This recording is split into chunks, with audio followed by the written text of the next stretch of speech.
नमस्कार, आप देख रहे हैं इंडिया वॉइस। मैं हूं आपके साथ जोहे से और मैं हूं आपके साथ रिया डगवाल। सीधा चलते हैं लखनऊ, जहां सीएम योगी आदित्यनाथ लाइव है। सत्तालोलुपता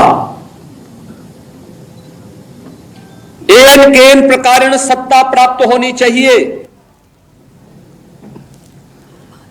इसके लिए चाहे देश को ही दांव पे क्यों न लगाना पड़े, और यही तो हुआ। यही 1947 में भी हुआ और 1947 के बाद भी लगातार यही हो रहा है।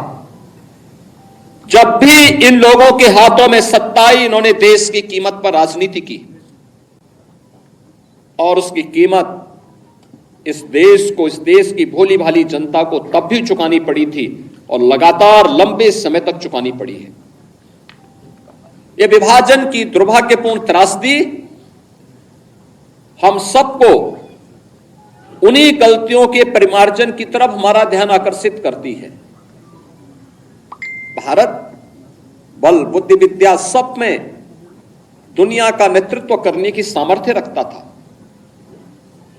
याद करिए, 16वीं सदी तक भारत का वैभव दुनिया के अंदर अग्रणी था।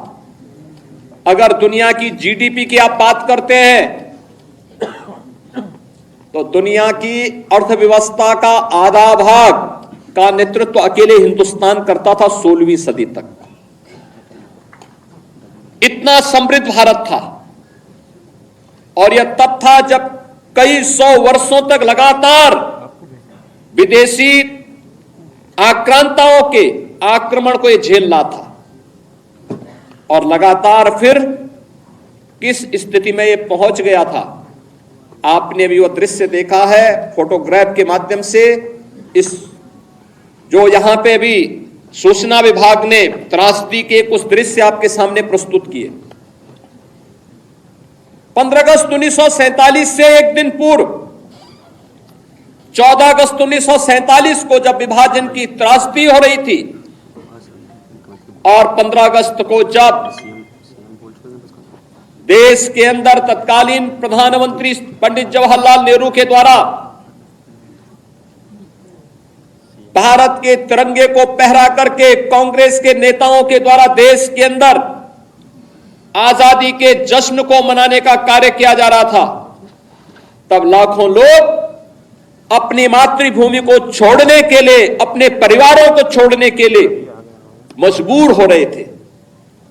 किस प्रकार की यातनाएं उन पे पड़ रही थी, किस प्रकार का दृश्य था, किस प्रकार के मानवीय अत्याचार हो रहे थे, ये किसी से छुपा हुआ नहीं। और ये दृश्य बहुत कुछ है, चित्र बहुत कुछ बोल देते हैं।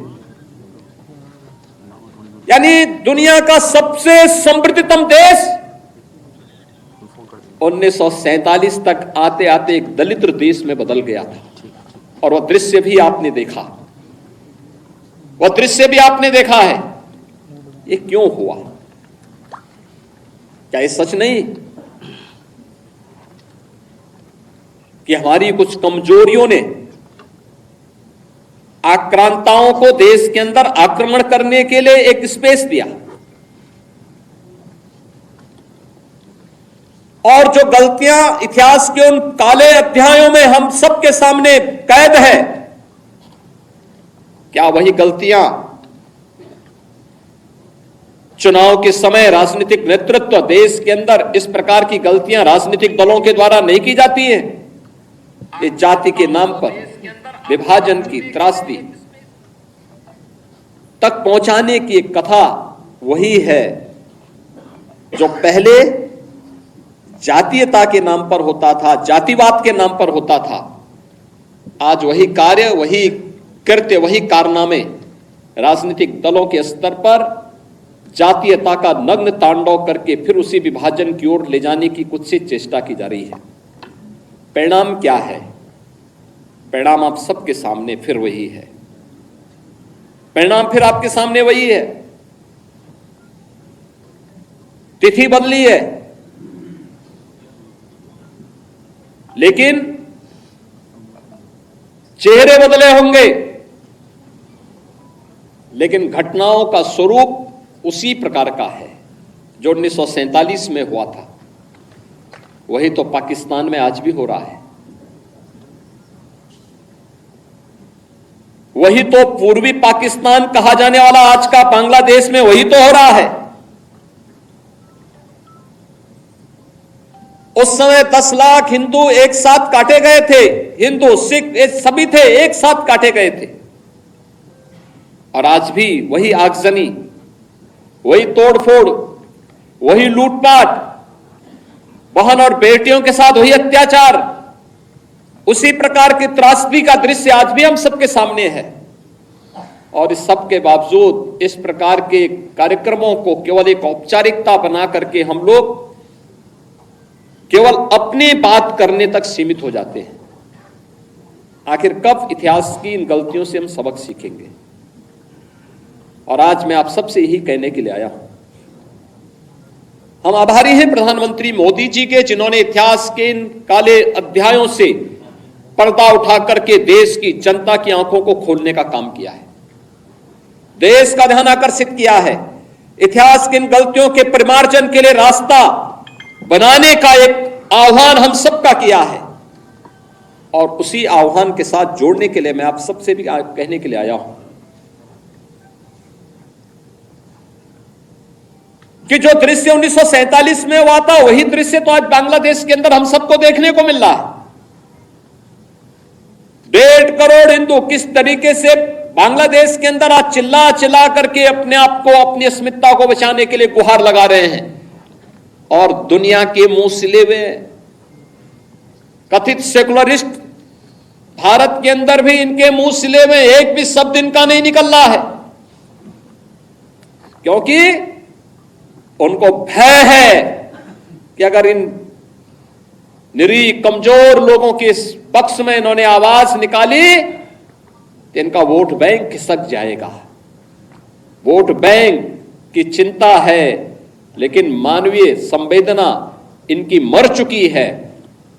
मानवता के रक्षा के लिए इनके मुंह से एक भी शब्द नहीं निकलने वाला है, नहीं निकलेगा, क्योंकि इन्होंने आजादी के बाद लगातार उसी प्रकार की राजनीति को प्रेरित और प्रोत्साहित किया, उसको लेकर के आगे बढ़ते रहे।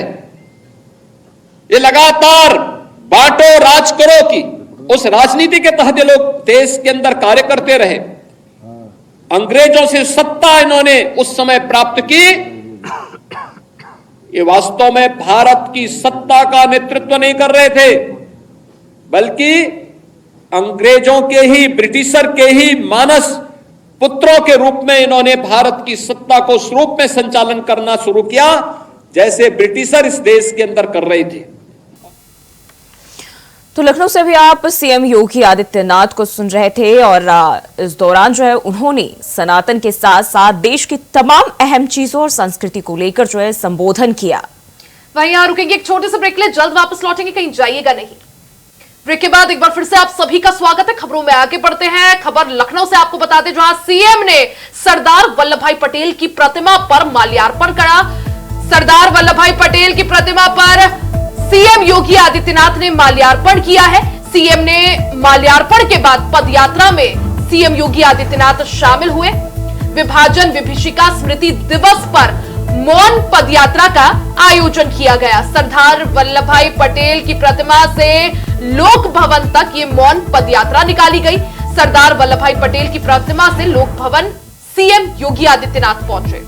और ये तस्वीरें आप देख सकते हैं जब मुख्यमंत्री पदयात्रा के दौरान जो है शामिल हुए और विभाजन विभीषिका स्मृति दिवस पर मौन पदयात्रा मुख्यमंत्री के साथ साथ जो है अन्य कार्यकर्ता उनके साथ नजर आ रहे हैं।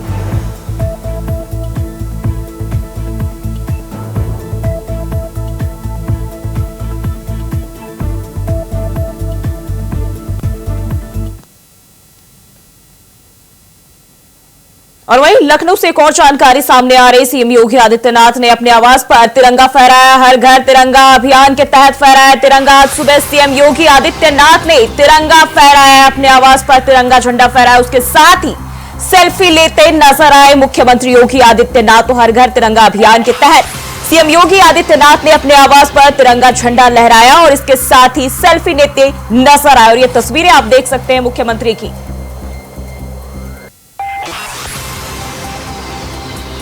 तो लखनऊ से ये जानकारी आज सुबह सीएम योगी आदित्यनाथ ने तिरंगा झंडा अपने सीएम आवास पर लहराया।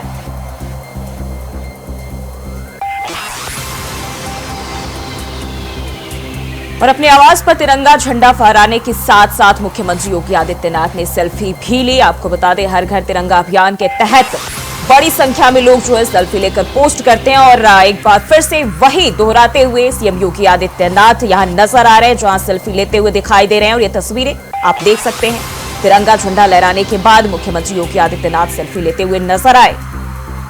तो भारत अपनी आजादी का अमृत महोत्सव मना रहा है। इस कड़ी में हर घर तिरंगा अभियान की शुरुआत की गई है। तस्वीरें आप देख सकते हैं, मुख्यमंत्री योगी आदित्यनाथ ने इस दौरान अपने घर में तिरंगा झंडा फहराया और उसके साथ सेल्फी लेकर देशवासियों को संदेश भी दिया कि हर घर में तिरंगा जरूर लगाएं।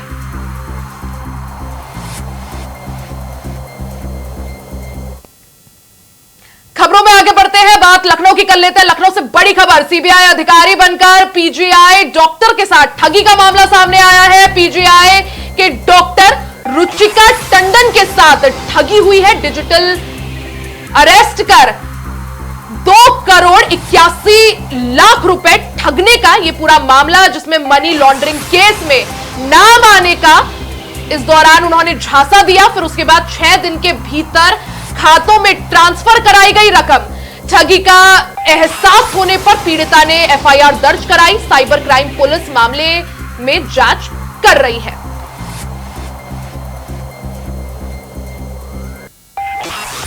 तो ज्यादा जानकारी के लिए सीधा रुख कर लेते हैं संवाददाता मोहम्मद आसिफ का। मोहम्मद आसिफ, क्या कुछ ये ऑनलाइन ठगी का पूरा मामला है और किस तरह से इस ठगी को अंजाम दिया गया? देखिए रिया, जिस तरह से साइबर ठगी के मामले लगातार सामने आ रहे हैं और लगातार लोग ठगे जा रहे हैं, उनसे वसूली की जा रही है और मुकदमा भी दर्ज हो जा रहा है। बावजूद इसके इन ठगी के मामलों में जो है पुलिस जो है सीधे तौर पर जो ठग है उनके पास नहीं पहुंच पा रहे। अगर बात करें पीजीआई के डॉक्टर रुचिका टंडन की, तो कृष्णा नगर की रहने वाली है। उनके पास पहले फोन आता है ट्राई के कर्मचारी बनकर और यह कहा जाता है कि आपने शिकायत की है, और उसके ठीक बाद जो है सीबीआई अफसर बनकर रुचिका से बात की गई और उनको डिजिटल अरेस्ट कर लिया गया 6 दिनों तक। और इस बीच कई खातों से 2,81,00,000 रुपए ट्रांसफर करवा लिए गए। और जब ठगी का एहसास हुआ तो रुचिका टंडन ने इस मामले में एफआईआर दर्ज कराई है। पुलिस छानबीन कर रही है और सबसे बड़ी बात है कि ठगों ने यह कहा कि रुचिका का नाम एयरबेस के मालिक नरेश गोयल के मनी लॉन्ड्रिंग केस में आया और साथ ही साथ महिलाओं और बच्चों की तस्करी कहकर उन्हें डिजिटल अरेस्ट कर लिया था। और इससे पहले भी अगर बात करें तो कहीं पार्सल में ड्रग्स मिलने की बात कहकर ठग जो है साइबर क्राइम कर रहे हैं, ठगी वसूली कर रहे हैं। तो ऐसे में कहीं ना कहीं यह पुलिस के लिए बड़ी चुनौती भी है, क्योंकि साइबर सेल की जी आसिफ, जिस तरीके से मामला सामने आया है, रुचिका टंडन नाम की डॉक्टर बताई जा रही है, कब इस वारदात को अंजाम दिया गया, साथ ही साथ उनको कब पता चला? और अगर बात करें आरोपी की, क्या आरोपी की पहचान हो पाई है? देखिए जूही जी, जिस तरह से रुचिका टंडन के पास लगातार सप्ताह भर पहले फोन आना शुरू हुआ और उनसे यह कहा गया कि आपने अपने मोबाइल सिम के बारे में 22 बार शिकायत की है, और ठीक उसके बाद सीबीआई अधिकारी बनकर उनके पास फोन आना शुरू होता है, उनको धमकी दी जाती है और उन्हें डिजिटल अरेस्ट कर लिया जाता है उनके घर में। और इस दौरान काफी वह मानसिक पीड़ा से भी रुचिका टंडन गुजरी हैं और उनको डिजिटल अरेस्ट कराने के बाद मामले को रफा दफा कराने के लिए पैसों की डिमांड की गई। और जब राजी हो गई रुचिका टंडन तो उनके कई खातों से 2,81,00,000 रुपए ट्रांसफर करवा लिए ठगों ने। अगर ठगों की बात करें तो अभी पुलिस हाथ पैर मार रही है, अभी तक ठगों का पता नहीं चल पाया है। और बात करें जो ही तो राजधानी लखनऊ में ही डिजिटल अरेस्ट करके करीब दर्जन भर मामले सामने आ चुके हैं और इन मामलों में भी पुलिस की जांच चल रही है। और सूत्रों का कहना है कि जिस तरह से इस साइबर ठगी मामले में पुलिस जो है पूरी तरह से बिल्कुल आसिफ, बहुत बहुत शुक्रिया जानकारी साझा करने के लिए। तो ये ठगी का ये मामला है, 2,81,00,000 रुपए ठगी की वारदात को अंजाम दिया गया है। हालांकि अभी तक जो आरोपी है उनकी पहचान नहीं हो पाई है। पुलिस फिलहाल जो है सीबीआई अधिकारी बनकर पीजीआई डॉक्टर के साथ जो ये मामला सामने आया है, पुलिस उसकी तफ्तीश में जुटी हुई है और फिलहाल अभी तक बात करें तो आरोपी की पहचान नहीं हो पाई है। और वहीं बढ़ते आगे, लखनऊ से एक और जानकारी सामने आ रही। यूपी पुलिस कर्मियों को गैलेंट्री अवार्ड की घोषणा। स्वतंत्रता दिवस के अवसर पर अवार्ड की घोषणा की गई है। उत्कृष्ट कार्य करने वाले पुलिस कर्मियों को मिलेगा सम्मान। यूपी के 17 पुलिस कर्मियों को गैलेंट्री अवार्ड का सम्मान दिया जाएगा। होमगार्ड और सिविल डिफेंस सर्विस के भी कर्मी को सम्मान मिलेगा। तो ये जानकारी सामने आ रही है। 17 पुलिस कर्मियों को गैलेंट्री अवार्ड का सम्मान, बड़ी जानकारी सामने आ रही है। होमगार्ड और सिविल डिफेंस सर्विस के भी कर्मी को सम्मान दिया जाएगा। तो यूपी पुलिस कर्मियों को गैलेंट्री अवार्ड की घोषणा की गई है। तो लखनऊ से यह जानकारी स्वतंत्रता दिवस के अवसर पर।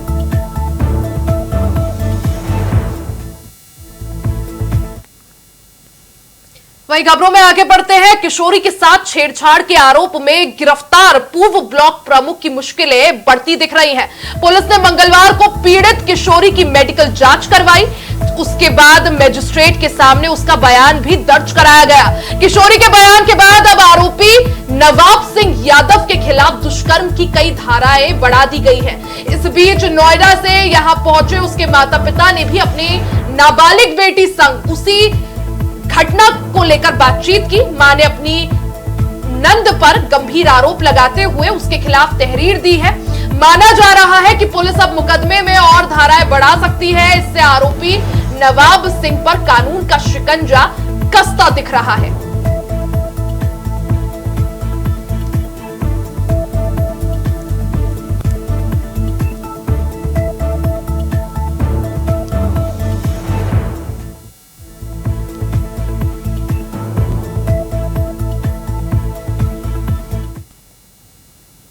और कर लेते अगली खबर की ओर। आज लखनऊ के हजरतगंज से निकली भव्य यात्रा। आर्मी के जवानों ने तिरंगा यात्रा निकाली। मोटरसाइकिल से निकाली तिरंगा यात्रा। तो ये जानकारी लखनऊ से सामने आ रही। हाथों में तिरंगा लेकर जवानों ने यात्रा निकाली। वंदे मातरम के नारों के साथ यात्रा निकाली गई। लखनऊ में हजरतगंज तक तिरंगा यात्रा निकाली गई। स्वतंत्रता दिवस के मौके पर तिरंगा यात्रा में बीजेपी संगठन मंत्री धर्मपाल मौजूद रहे।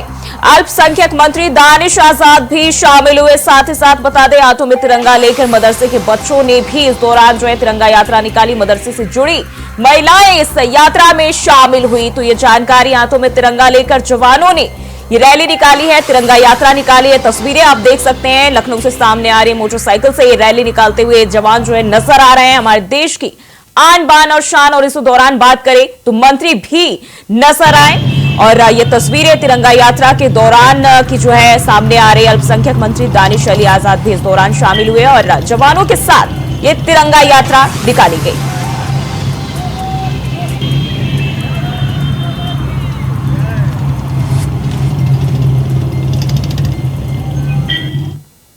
इसी के साथ इस बुलेटिन में फिलहाल के लिए सिर्फ इतना ही। खबरों का सिलसिला जारी रहेगा, बने रहे हमारे साथ।